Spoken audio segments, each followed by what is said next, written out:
Hey guys, this is going to be some old footage of way back when we did the solar panel install on the Country Coach. I do apologize for it taking forever to get it out, but I just didn't want to put it out until we got the coach back because the motorhome was kind of a sore subject with us for a while dealing with the insurance company.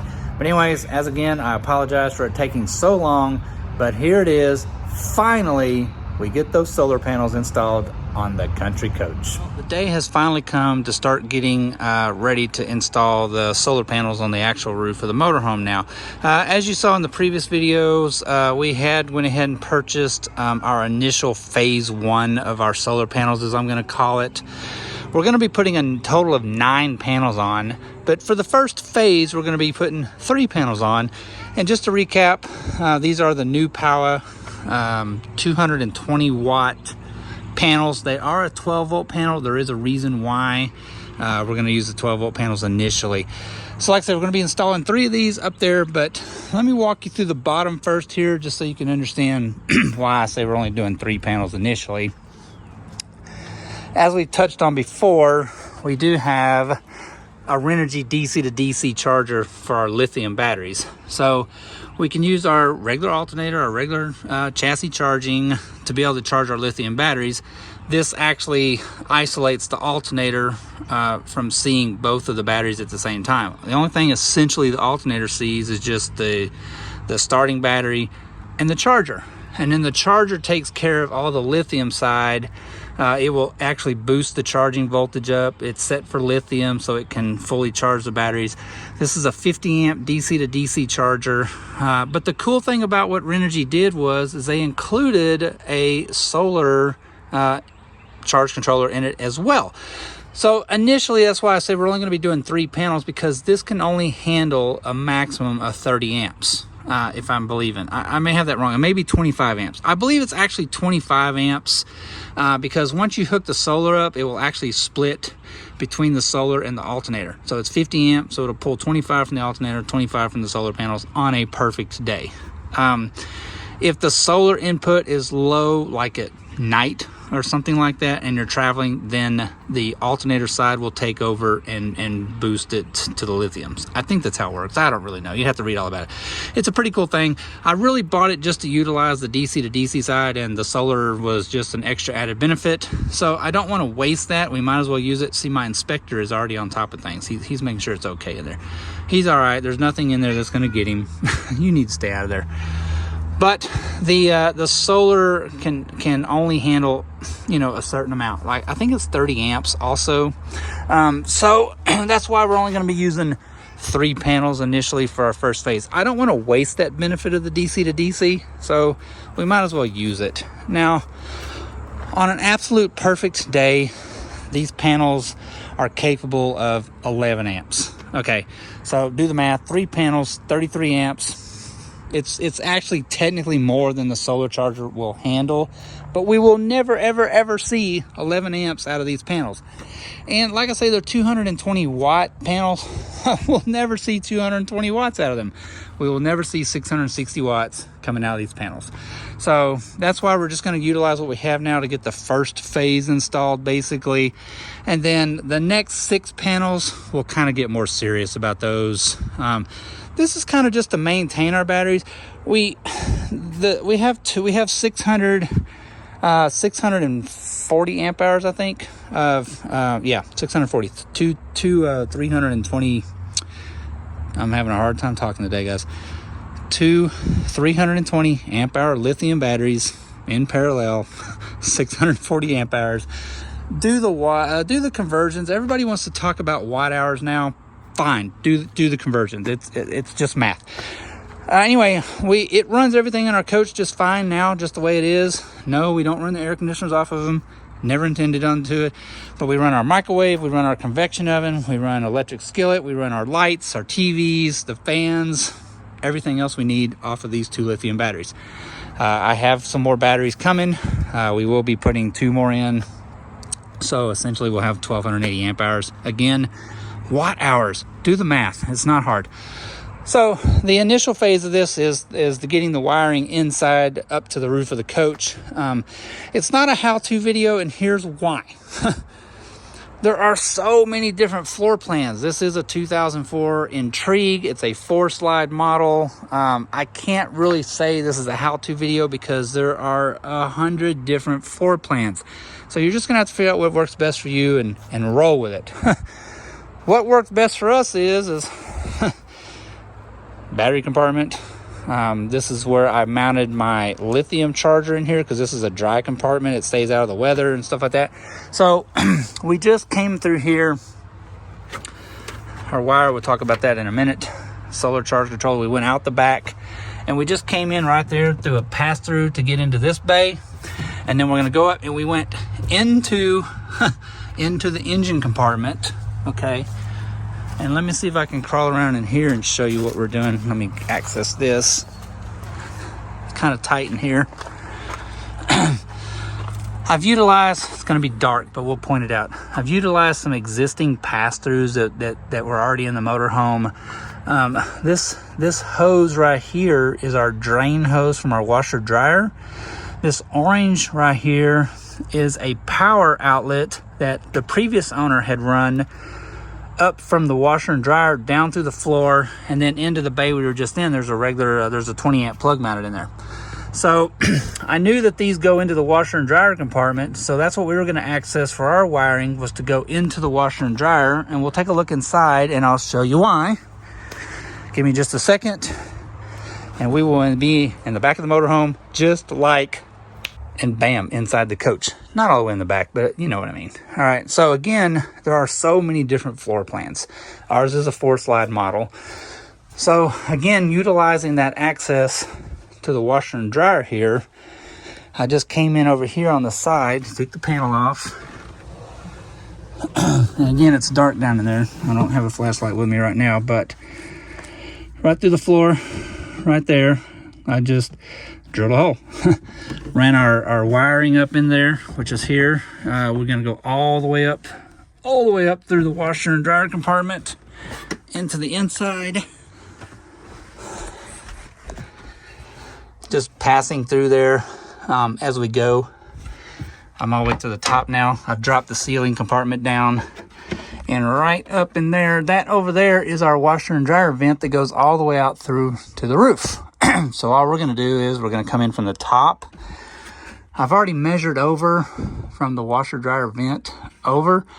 So as long as I'm about 12 inches over and slightly to the front of the coach from the vent, I have nothing to worry about. I can just drill straight down through the ceiling and we will come out in this compartment. And then once we get all that done, we put all this back up, we're just gonna build some faux like 90-degree trim panels like this. And our wiring will be up in there, and then we can just slide those up in there essentially just like this, and we'll cover all our wiring in here. We can actually buy this stain. We'll buy some good solid plywood. We'll build some little 90 faux in there, stick them in there. You'll never even see the wiring. So that was the really the hardest part initially, is just getting the wiring up to the ceiling. And again, it can't be a how-to video because of so many different floor plans. It's almost impossible for me to say, this is what you need to do. You're just going to have to look at it. If you decide to do this, you're going to have to research it, look at the inside, the outside, measure, you know, and just figure out what works best for you. And then, you know, just do it. It's nothing hard about it. You can figure it out. I said I was going to talk about the wiring. Again, this is our initial phase of solar. Not a whole lot of power, you know, 30 amps max. It's a 12-volt system. So the wiring that we're using here is just a marine grade two double duplex wiring. So there's a red wire and a black wire in here. So we have this outer insulation jacket, which is weatherproof, UV resistant. It's some tough stuff made for the marine industry. And then inside of here, the two wires are wrapped in a jacket of insulation. And then of course, each individual wire is wrapped in its own insulation, red and black. So basically we have 3 lines of defense in here in this marine grade wiring. So it's plenty sufficient. As far as the size of the wiring goes, there's a bazillion online sizing charts where you figure out, your run, how long it's going to be, what your maximum amperage is, and it will tell you what gauge wire to use. Ours is a 10 gauge wire, which was plenty sufficient for the maximum that we're going to draw off of this first initial phase. Now for our second phase of solar, when we do the next 6 panels, we will probably go up for those. We will probably go on to like a 6 gauge wire, just because there's going to be a lot more panels involved, and we're going to utilize some Victron charge controllers and stuff like that. So we'll really be able to draw a lot of power off of those. So initially I'm going to use the first 3 basically to maintain the battery. This does have the ability, once the lithiums are full, it can back trickle charge and keep your house battery charged also. So I'm sorry, your chassis battery. So that's a pretty cool function as well. Like I say, I didn't want to waste that function, so we're just going to use it. And again, the next round, 6 panels, a lot more involved. There'll be a lot more components involved and stuff like that. But for right now, we're going to hop up on the roof and I'm going to show you what we're going to do up there. All right, so we're up here on the roof. So what we did initially was I just made a cardboard template of the size of the solar panels, and I just started laying it out on the roof of the motorhome, trying to figure out what the best layout was, the most panels that we could get. And I just started marking it here in like yellow, just yellow paint pen.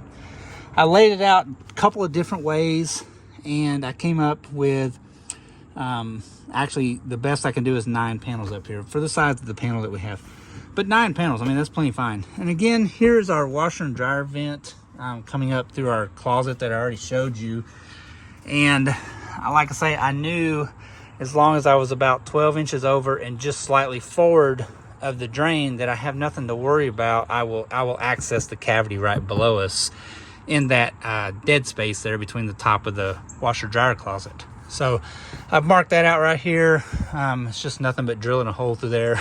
The most nerve-wracking part, honestly. But we got some other parts over here that we're going to utilize. We got some cable entry. So once we get it down there, we'll put a cable entry on there.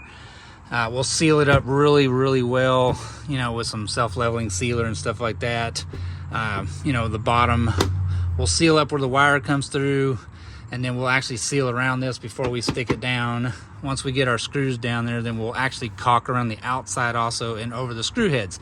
It's not going to leak. I'm not worried about that. And we went ahead and got a double entry, pre-planning kind of for the future. And I'm going to go ahead and prepare for doing that again. So we got the wire coming and stuff like that. We'll go ahead and get the wire ran, just do it in steps and everything like that. Anyway, we got one of the panels laying up here already. It's not mounted down or anything like that. It's just sitting here for right now. But the good thing about the Country Coach is, man, the roof is solid. So we're just going to utilize, some self-tapping screws. Be sure and use some kind of a screw that has a pretty, I'm going to say like an aggressive thread. You want something that can really bond down to the wood. If you use something that's really fine thread, it has a tendency to want to just pull the wood with it. So, and the same thing, we're going to coat the bottom of our pads before we drop the panel down onto the roof. Same thing, we'll stick some sealant into the hole. We'll put the screw through that sealant. Once we get it down, we'll caulk around the mount and we'll caulk over the head of the screws. Again, I'm not worried about the roof leaking on these things. They are solid. It is a one-piece cap that Country Coach utilized. It actually goes completely over the sidewalls. So it's just one piece. The only openings is anywhere that they put, something on the roof. And we've already resealed it. When we first bought the Coach, even though it was a one-piece roof, we put this roof sealer on here. It's lifetime warranty. I think it's made by a company called Crazy Seal. It rolls on kind of like a paint, but it's really thick. Once it gets up here and dries, it's kind of rubbery. You can see it's really soft kind of, but pretty tough stuff. And you can see all over my hands. And when I get ready to wash it, all you gotta do is take a water hose to it and a brush, and it just comes right off and it looks brand new again. It's just a bunch of dust that's been from just sitting. But anyway, we're going to go ahead and start getting our panels mounted down. We'll get our hole drill. We'll get our wiring ran up here. I have a junction box per se. We're gonna mount up here and build where we can plug all our panels just into a central box. So we'll essentially have one wire coming from the box down to the bottom. We have terminal strips that are going to go in there that all the panels can hook to individually, and we'll be able to do that. We'll do that so we can utilize, we'll actually be able to unplug each individual panel. So if we got a panel that got damaged or failed for some reason, which I honestly don't think they ever will, we could literally just unplug it, get a new panel, plug it right in. We wouldn't have to do a whole bunch of work to it. But that's where we're at for now. I'm fixing to drill the hole here to get the initial wire ran through. Again, the most nerve-wracking part, but really nothing to it, guys. Again, I mean, just measure, research, inside, outside. I've made 100 trips back and forth checking on this thing just to make sure I was in the spot that I want to be. And now there's nothing to it but go for it and punch a hole in it.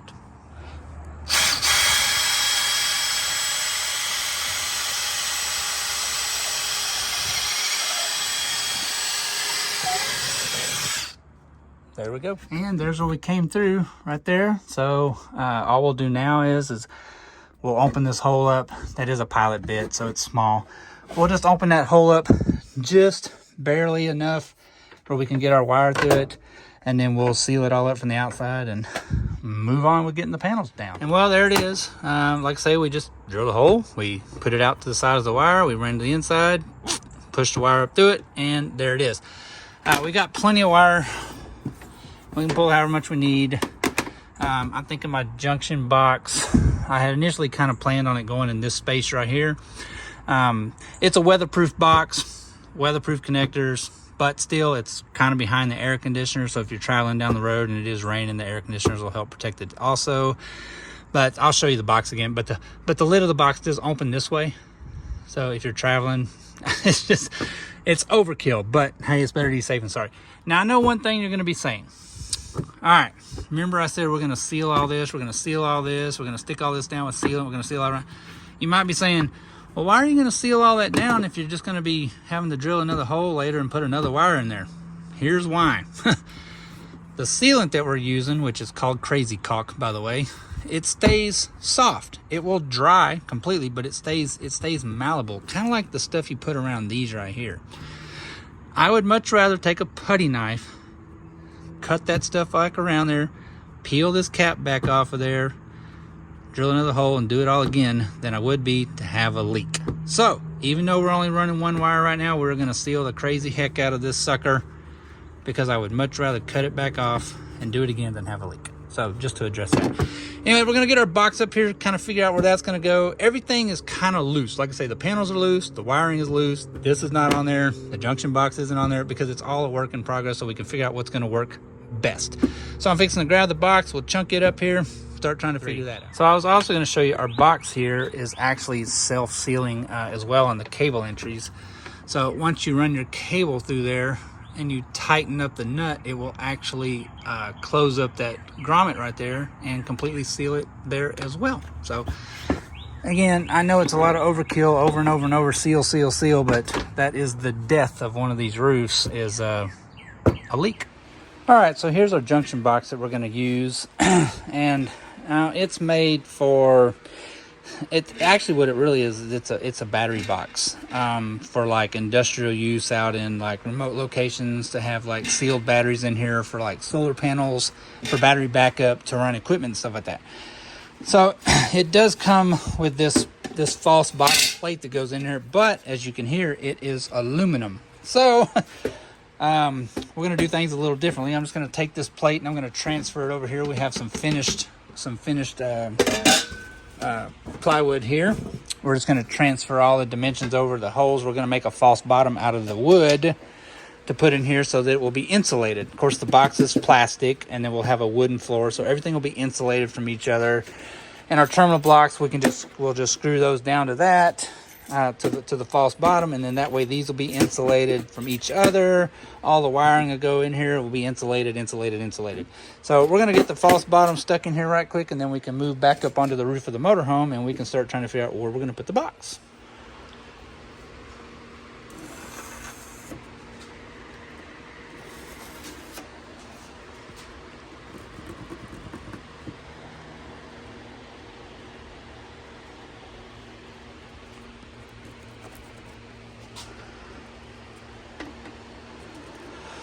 get that dude cut out and mount.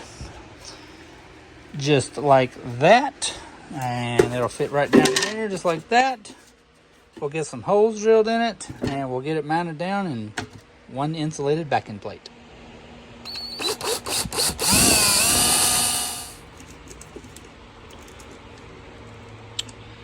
There we go.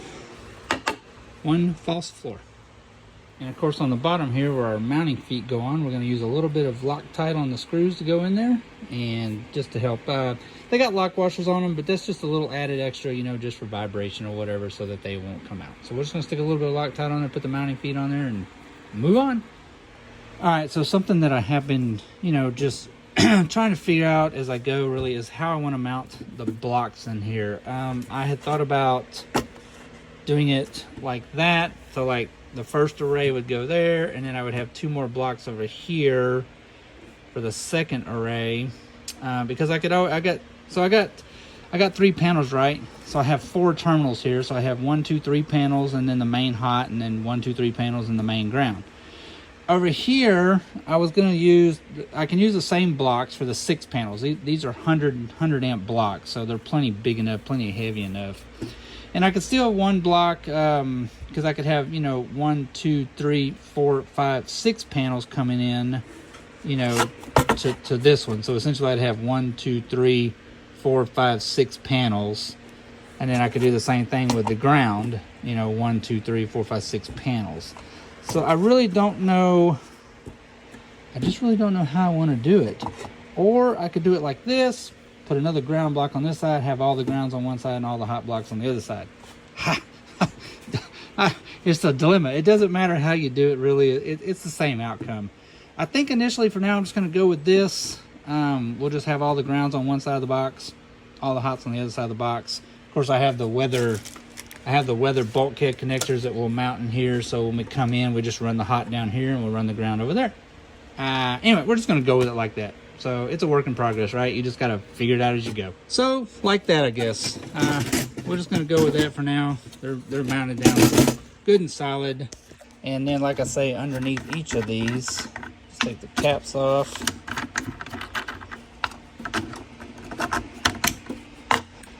So we can go, you know, 1, 2, 3 panels in our main hot going out to the bottom. Same on that one. Or we got all these extra screws too.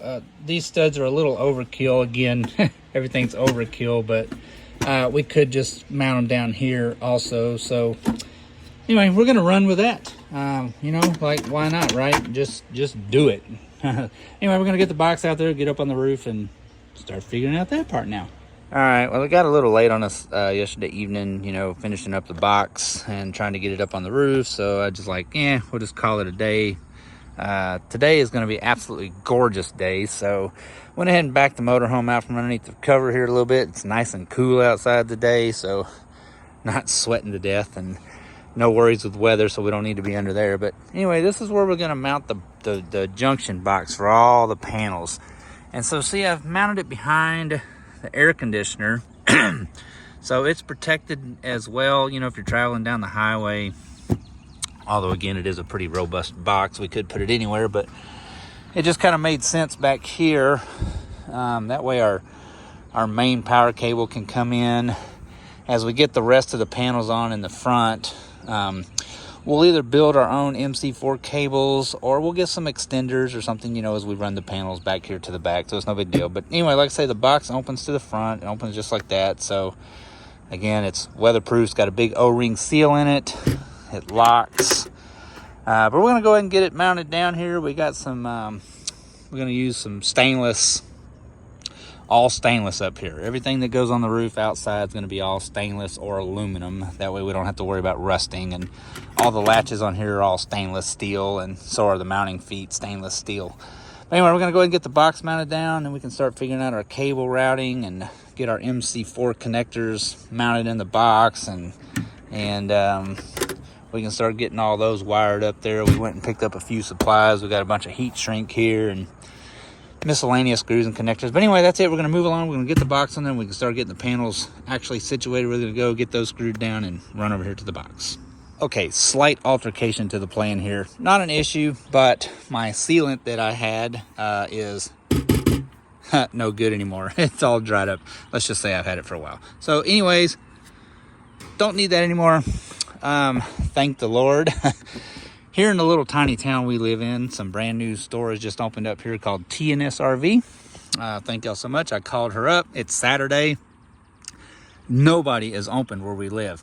Even though we live on one of the largest lakes in Texas and we are surrounded by campgrounds, we are the home of escapees. There are no RV stores open on a Saturday here, but T&S RV is open. I called her up. I told her what I needed. They had some die-course sealant. Went out there, picked it up. Thank y'all so much. I appreciate it. They are open on Saturdays, folks. Livingston, Texas. Anyway, got the sealant problem solved. Move on. Let's get this thing done. All right, so we just put a gob of sealant. Not a whole lot. We're not trying to paint the roof, guys. It doesn't take a whole tube. Anyway, we filled the hole in. We pre-drilled the hole. We put a big bead around there where our tabs are going to sit down. We're just going to sit the box down on it and put some screws in it.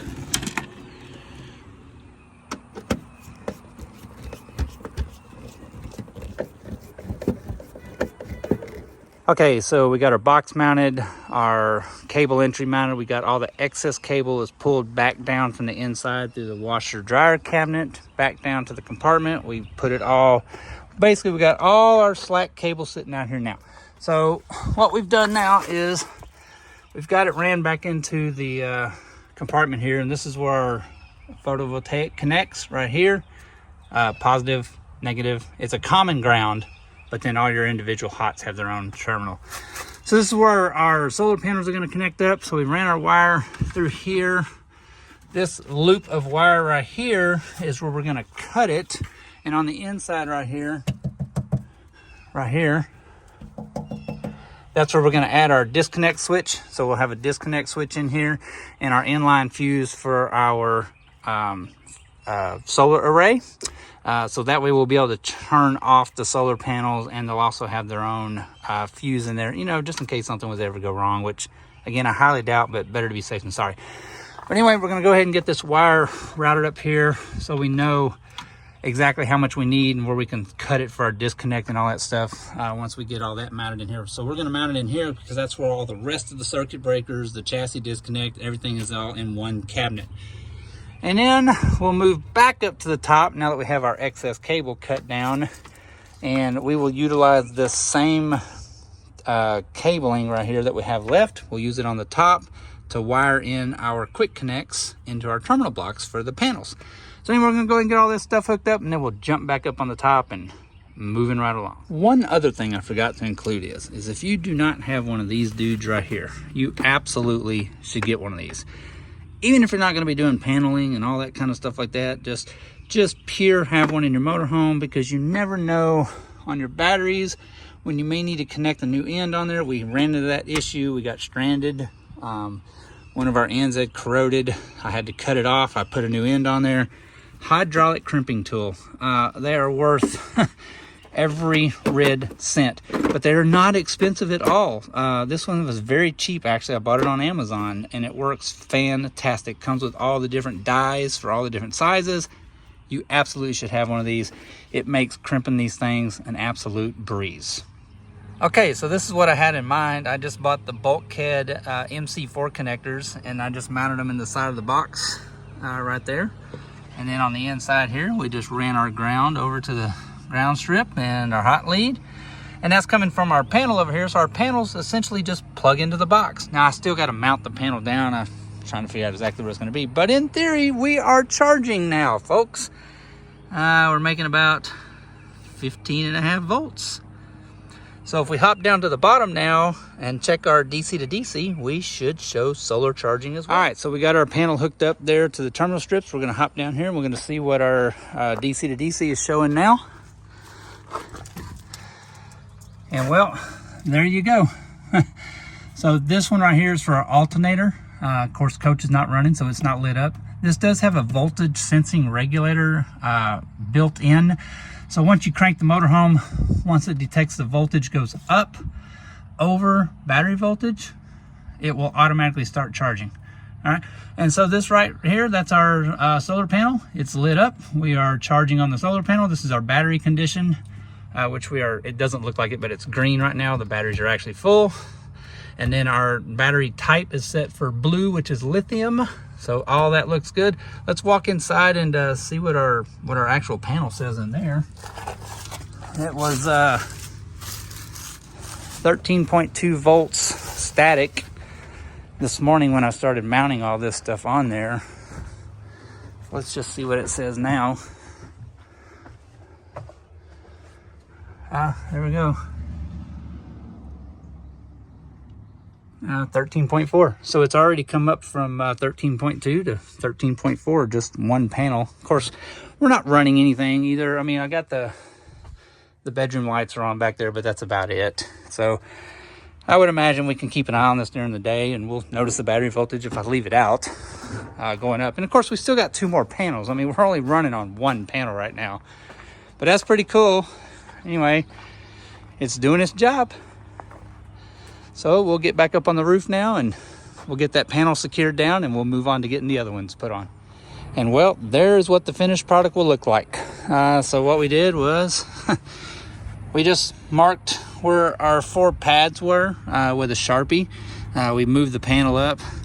We covered that whole pad down there with the die-core sealant on both sides over here. And then we just dropped the panel right back down onto it.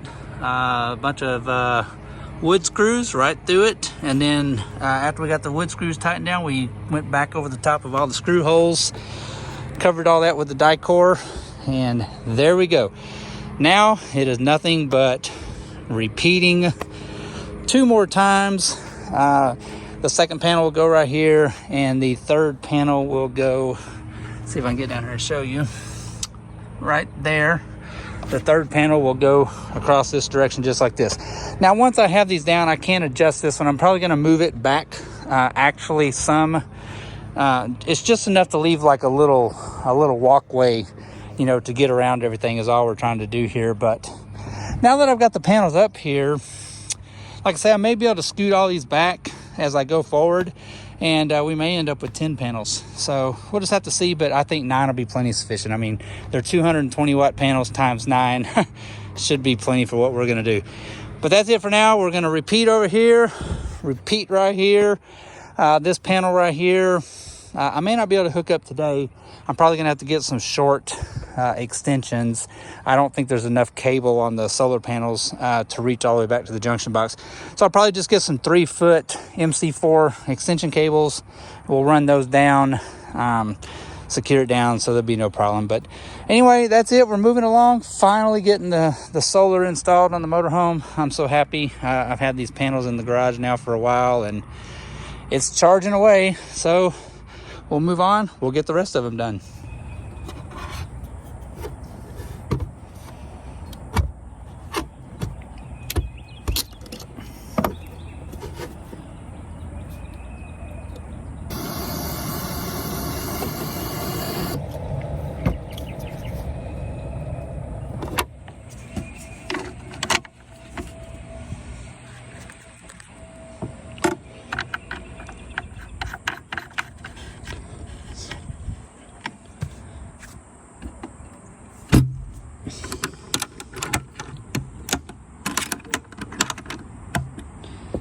That is a wrap for the first 3 panels. And as I suspected, no big deal. I'll get some. My third panel right here, I knew they weren't going to reach. I was going to have to get some extensions for those. But anyways, there it is. These 2 panels are working just fine. I'll get some extension MC4 cables in this week. Hook the third panel up. Done. It's a heck of a project. I know it doesn't seem like much, but I mean, it was pretty much an all-day job to get those done, and you know, it is what it is, right?